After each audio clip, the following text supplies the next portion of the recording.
En rédigeant des jugements rendus par des humanoïdes dans un pays où les citoyens peuvent désormais être notés en fonction de leurs bons ou mauvais gestes ou de leurs bons ou mauvais comptes bancaires.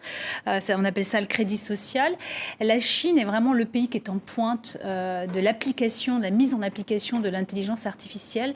Est-ce que ça, c'est pas une source d'inquiétude dans la mesure où finalement l'intelligence artificielle, elle va être un peu, en tout cas une intelligence artificielle un peu loin de la question des droits de l'homme notamment ou des libertés individuelles des protections des données personnelles? Bien sûr. Alors c'est marrant parce que moi je vois la Chine comme le plus grand laboratoire d'expérimentation mondiale sur l'IA. C'est-à-dire qu'ils font des choses que personne d'autre ne fait. Voilà. Ils appliquent. Ils appliquent sur des sujets et donc moi je regarde toujours, j'observe, j'analyse et du coup ça force tous les autres pays à se poser des questions et du coup à mieux se préparer.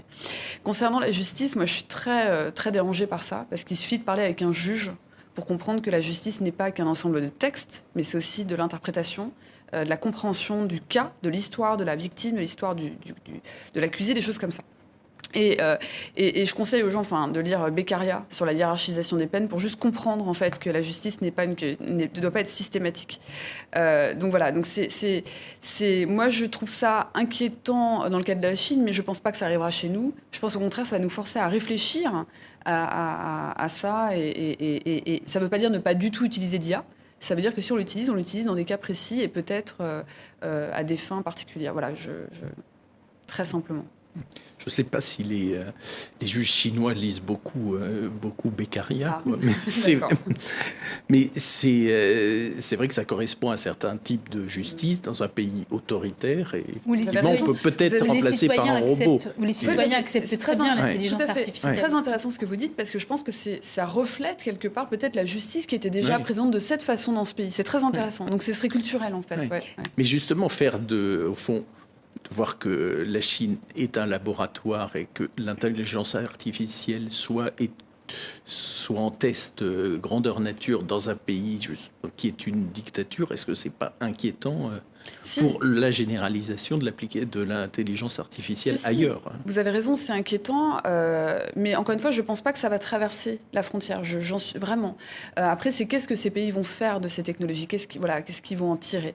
Après, vous savez, il suffit de regarder ce qui s'est passé à Hong Kong. C'est-à-dire que je pense que les gens, une fois qu'ils auront compris comment ça fonctionne et qu'est-ce que ça veut dire pour eux, pour leur liberté, peut-être qu'il va y avoir un acte de rébellion individuel et collectif et qui peut amener en fait à des choses comme ce qui se passe à Hong Kong. Mais en tout cas, il faut pas se refermer sur soi-même. C'est-à-dire que moi, je pense qu'il faut aller parler avec ce pays, aller parler avec les gens, voilà. La Chine est une des championnes en matière d'application, on va dire de développement de l'intelligence artificielle. Les États-Unis sont les champions en matière de recherche. Donc on peut dire qu'États-Unis et Chine sont les deux maîtres de l'IA. Qu'est-ce qu'a fait l'Europe pendant tout ce temps? L'Europe, elle est alors c'est vrai que si on compare les budgets, voilà. Alors l'Europe, elle est présente. C'est intéressant que vous disiez ça parce qu'il y a énormément d'Européens. On prend le cas de la France, par exemple. Même si moi, je pense qu'il faut toujours parler de l'Europe, c'est important. La France, il y a plein de Français à travers le monde qui travaillent en IA et qui redonnent à leur pays d'une manière ou d'une autre, qui collaborent avec des services français. Donc il faut quand même s'en rendre compte. Yann Lequin, Grégory Renard, plein, mais c'est impressionnant. Je ne sais plus s'il est toujours actuellement.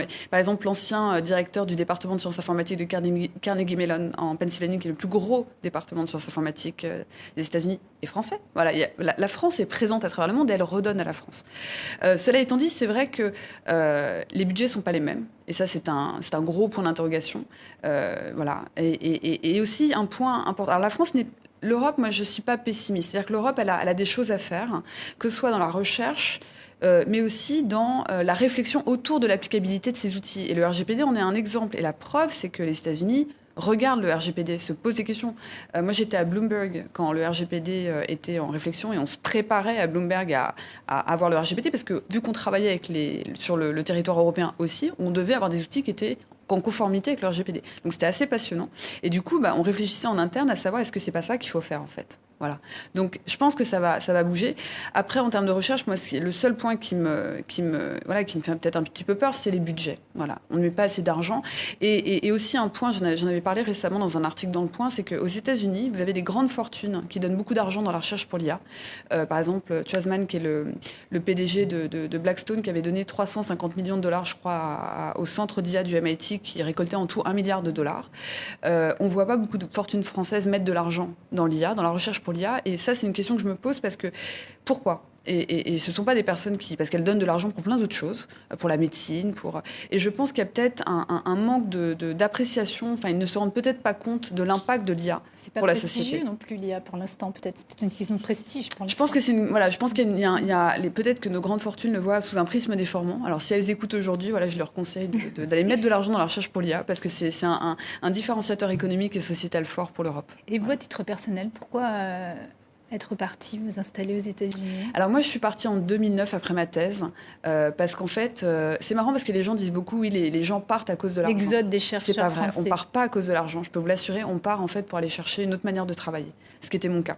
C'est-à-dire, vous savez, j'avais 26 ans, donc on est un peu jeune, on sait pas trop, l'argent n'est pas forcément sa priorité, je vais être honnête, hein. Surtout quand on sort de thèse et qu'on n'a pas forcément gagné beaucoup durant 3-4 ans. Mais moi, c'était vraiment une question de liberté parce que là, il y a une grosse différence sur la manière dont la recherche fonctionne en France et aux États-Unis.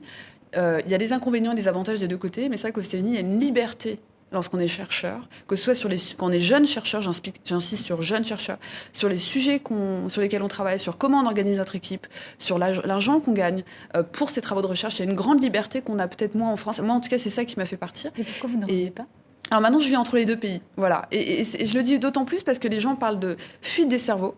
Et j'essaie de voir le verre à moitié plein, étant américaine de culture aussi. Donc, je dis qu'on a un rayonnement à l'international de nos talents. Et vraiment, j'insiste parce que moi, je rencontre plein de Français à l'étranger, enfin surtout aux États-Unis, au Canada, des gens qui redonnent à la France, je vous assure, par des collaborations avec des ministères, avec des entreprises, avec des PME, des grands groupes, bref. Et ça, il faut en parler, en fait. Et voilà. Mais pendant 10 ans, ces 10 dernières années, on a vu la Chine et les États-Unis développer l'intelligence artificielle, l'Europe beaucoup moins, comme on le disait tout à l'heure, l'Union européenne. Et là, vous dites encore, mais les budgets sont toujours insuffisants, quoi. Donc, est-ce qu'on peut encore rattraper ce retard ?